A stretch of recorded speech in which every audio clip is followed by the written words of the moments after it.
it's Zoe from Squeakerchimp, and today I wanted to show you how to use these pre-printed sheets that I have had a request to sell in my Etsy store. You get 2 sheets and there is enough here to make, on one sheet there is enough to make 7 really brightly coloured rainbow beads and 1, 2, 3, 4, 5, 6, 7 slightly paler rainbow beads. And so what I wanted to do is I wanted to show you how to get the most out of your piece of paper, because you might be mistaken and you might throw some bits away, because to look at it, it looks like your rainbows are only really going in one direction, because there's no obvious define as to where the triangles coming this way are going. So I'm going to show you how to make the most out of it. So I'm going to start by cutting up this side, and we're going to cut out this triangle here. Just checking them in. So we're not going to cut on the line, we're going to cut just slightly in. And what I like to do is here, I like to cut it in a square, like so. So you can see I've cut it roughly square. I haven't come in at an angle that the triangle is going at, cutting it square. And that means that you don't get little annoying little, you can't, these haven't got them on because I always do it, and so it's difficult for me to describe what I mean. Maybe I'll show you at the end what I mean, and I'll do one that doesn't have it. So I'm going to cut up here. So I'm just cutting. You can do this on a paper cutter, but to be honest with you, it's just as easy to do it with your scissors. So again, I've chopped in here and I'm going to come and cut up here. And these are so forgiving. You honestly don't need to worry about cutting it exactly perfectly. It really doesn't matter. And what I need to do is I need to just chop off that little tip like that. So the thing that you can do is you can go in and you can chop off this line here if you want to begin with. So this is my first roll, and I can see I haven't quite gone in enough there. That's because I'm too busy talking. So I'm just going to chop that off, making sure it's flat. But I can get in there, like so. And what you'll also need is you're going to need one of these tools, a tool of your choice. This is a 3mm bead rolling tool. Details of where you can get them from are going to be in the description. So if I just bring it a bit closer, hopefully you can see it's got a little slot in it, and you post the paper through and then you roll. And it's so easy to use these. And the last thing that you're going to need is some of this glue. Something similar to this. Now PVA glue does work. It's just not as tacky as this, and this will grab the paper, grab the bead when you've rolled it up, and it will stick really quickly. You don't need to hold it for any longer. What I found with the PVA glue is that I need to hold the bead for sort of 20-30 seconds just to really get them stuck down, whereas this pretty much sticks instantly. So you'll see what I mean when I get to the bead, the end bit where I'm rolling. So when you need to roll a bead, you're going to find the little slot and post that end of your bead in, and you're slowly going to roll.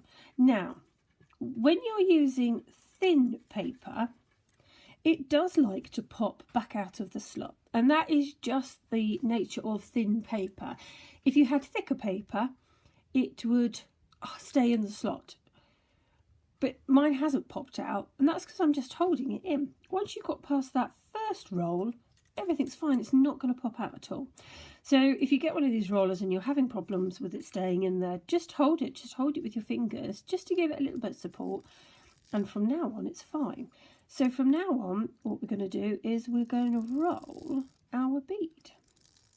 And as always with these bicone beads, what we are aiming to do is to keep this in the centre. So we're rolling it so that our bead is in the centre. So progressively it gets smaller and smaller, and we want to keep it in the middle. So I can see, what's that? It's just a little bit of extra paper, that can come off. I can see that I'm slightly off, just going to smush it over, keep twisting, keep twisting. Obviously this is much easier when you're not trying to do it at an odd angle facing the camera, so that everyone can see. There we go. And I just think it's magical when you see these colours come through. So now we've got the reds coming in to finish. Right, so now's the bit where you need your glue. And I just stick a cocktail stick in mine just to stop the end from gluing up and closing over. So just a teensy bit of glue. It's getting a bit low. Where are you, Mr. Glue?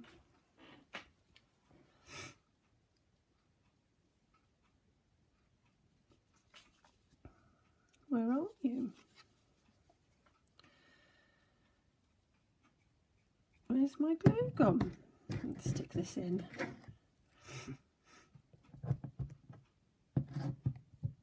There we go, a little bit of glue there. And really, you need so little. That's it. That's all the glue that you need.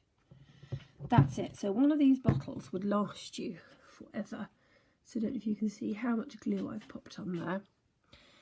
And then just roll it round, and that's it. One beautiful rainbow bead done. Look at that.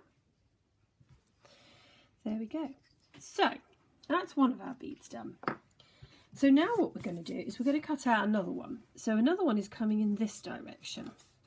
So again, just want to make sure that I am cutting up in a square, and if you want to, you can cut those bits off. That doesn't matter. So if you want to cut them up into a square, you can do, or if you want to just cut them slightly inwards, you can do like that. And I'm going to cut this bead out like so, up to the top, and this bead out. So you'll get 7 out of the sheet.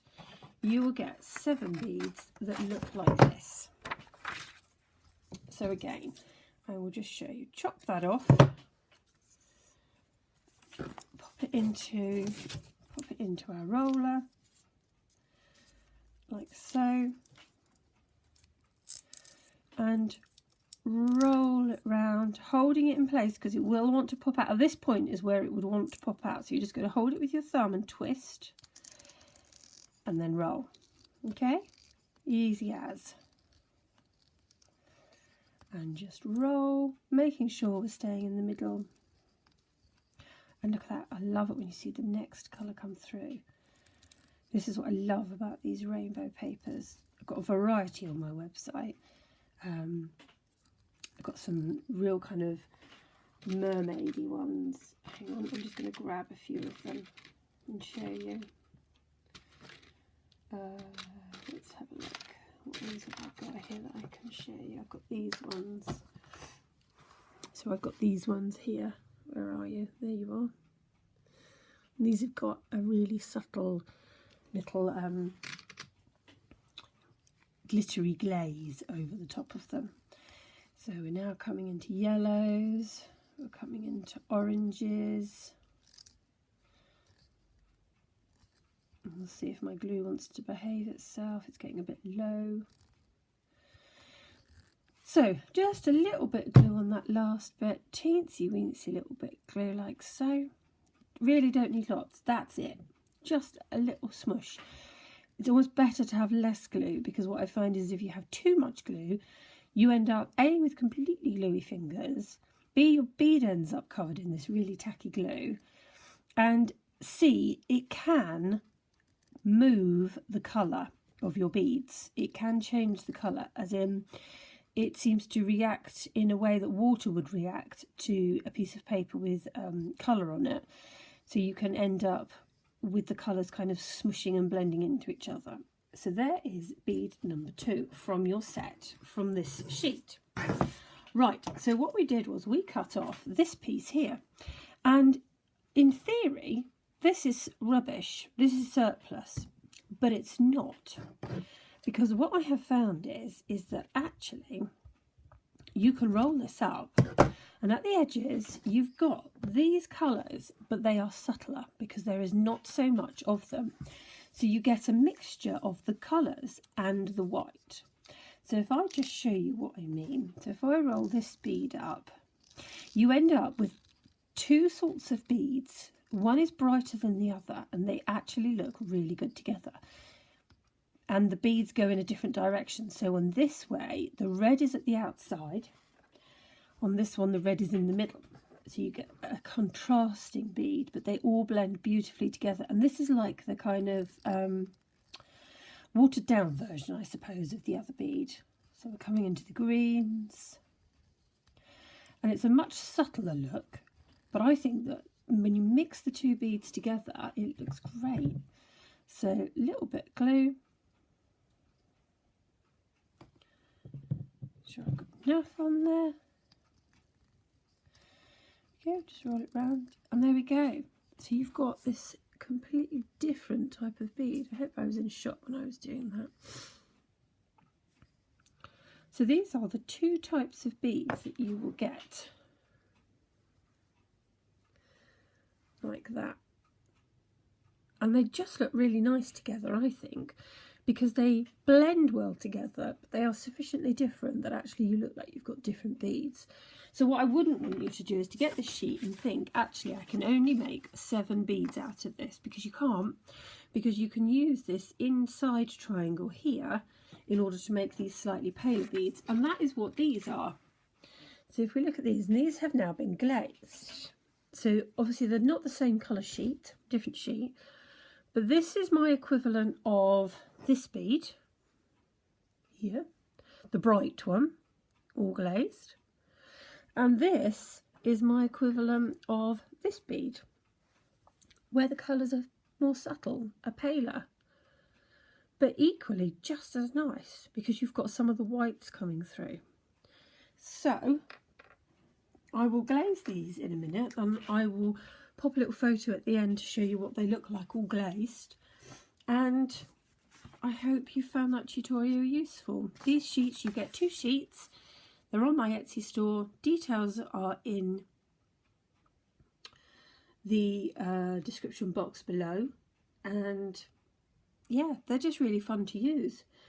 And you can use them in making your beads, and you can get different beads out of them, which I think is just really funky. So I hope you found it useful. Keep watching, subscribe, like, comment, nice comments. Be lovely. Thanks. Okay, just a real quick video just to finish off this tutorial. I've now glazed these 2 beads. This is obviously the glazed versions. Hang on, let me move them in. These are the glazed versions. This is the unglazed version. So hopefully you can see how beautiful and sparkly they are. And I do get a lot of questions asked as to what glazes I have used, how I've glazed these beads. I love these ones. I think these ones just come out really well, considering they are the kind of the surplus bits. So anyway, so just really quickly, I coat my beads in a pigment ink stamp, and this is a clear embossing ink stamp. I roll them along. There is another tutorial that will show you how I've done this. And then I have used a clear embossing powder for 2 coats. So I dip it in, heat it, dip it back in, heat it, and then for the final one I use this one, which is what's going to give them this, and you probably can't pick it up on the camera, but hopefully when I do a still photo you might do. It's got a really, really subtle glitter in it, and it is really subtle. You wouldn't notice it to begin with. It's not overpowering. Originally this was called Turquoise Sparkle, but since then I kind of have added little bits to it because it was getting a bit small, getting a bit thin. It's got a little bit of a white glitter in it, and it's got a little bit of a silver fine holographic glitter in it, as well as a teensy bit of turquoise. And that I use for my last coat and that just gives it a teensy little bit of glitter, which hopefully when I do a still photograph you'll see. But that's what they look like glazed.